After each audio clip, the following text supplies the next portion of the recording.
Jay Runer here, and today I'm going to be showing you how to optimize a balance and speed build. The only reason I'm going to do both of these at the same time is because there's no big difference except for aerodynamics.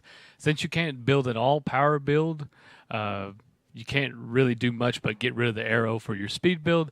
It has its uses only on a few tracks, but let's get into it.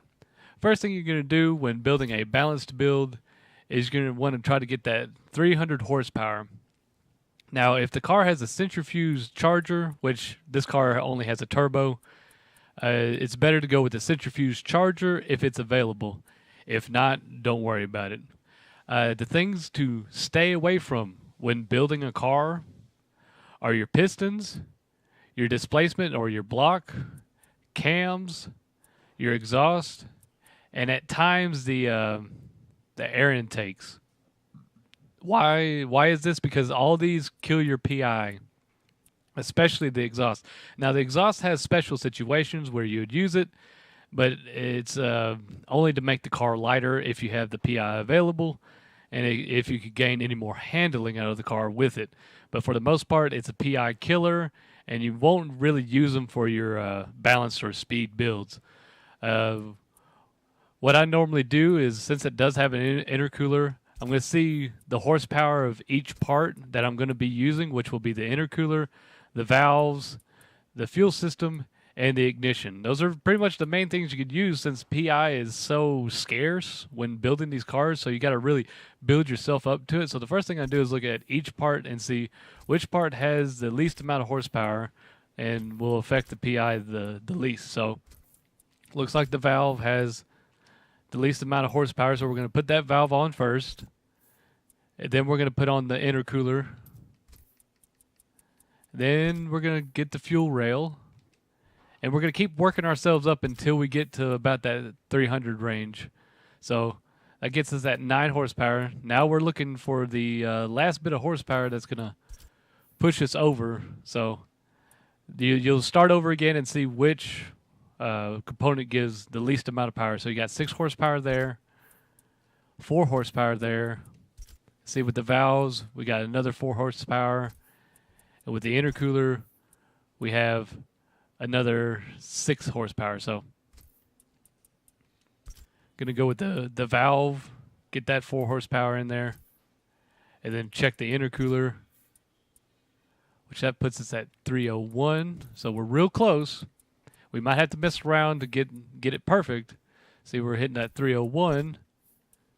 Oh, there we go. And then we hit the 300 horsepower.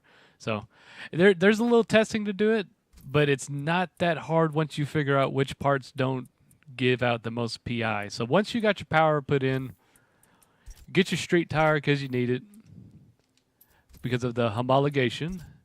You're going to thicken up the back tire because you lose a little bit of PI. Now we're going to be doing the balance build, and then we're going to be doing the speed build. Like I said, there's really no difference but aerodynamics and maybe a few things here and there.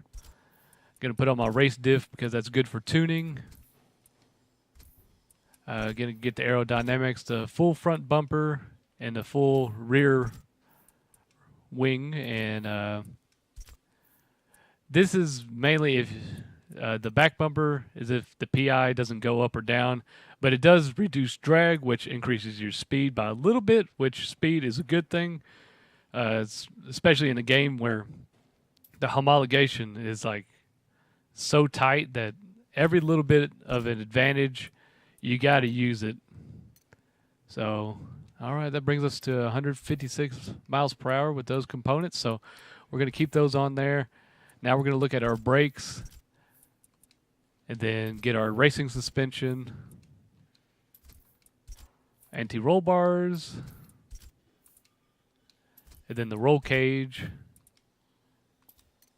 And that puts us at a 4.9 handling. Now we're going to reduce the weight as much as possible, which that gives us a 5.1, which that's not bad, especially with a car with 300 horsepower. 5.1 is not too bad. And that gives us 497. All right, so now we can look at lightening up the car a little bit more with maybe a drive shaft, or maybe rims. Maybe rims will be the better option here. Let's check that out here. Because I know the rims can get lighter than the drive shaft, and every little bit of weight you can get rid of, that it's better that way. So 3,083 pounds. Okay, so we're gonna go with that rim, and all we're gonna do is just adjust the rear just a little bit. Oh, maybe have to do it a little bit more than we would like. Okay, it looks like the lighter rim you can't do that with, so we need to find a semi-weighted rim, like in between the light and the heavy. Let's see. That one gains weight by 11 pounds, 22. Okay, well, that doesn't look too bad. All right, and that will give us our balance build here. And all you have to do is just push the back or the select button and save that setup. Name it whatever you want. And now we're going to build our speed build, which is just as simple as putting all the components on the car that reduce drag and give you the most speed out of the car. So we can get a 6.2 speed at 167 miles per hour, which is not bad at all. Now you see that our PI is over, so now we're going to have to go back and adjust a few things, get rid of maybe the rims, or there we go. Then we'll probably have to put the back tire back on. There we go. We might have to put a weighted rim on there to get it back down, but that's okay. See, and there we go. I think we have reached, yep, we've reached it. Try not to max out the rim size if possible. Kind of, make it even. Like if you do the width on the back just a little bit, do a little bit of width on the front. Keep them even as possible. And that's the best way I've seen to build these cars. And so it's 6.2 in speed, 4.9 handling. That's not terrible, especially for the modern hot hatch class. And then your acceleration is a 7.3.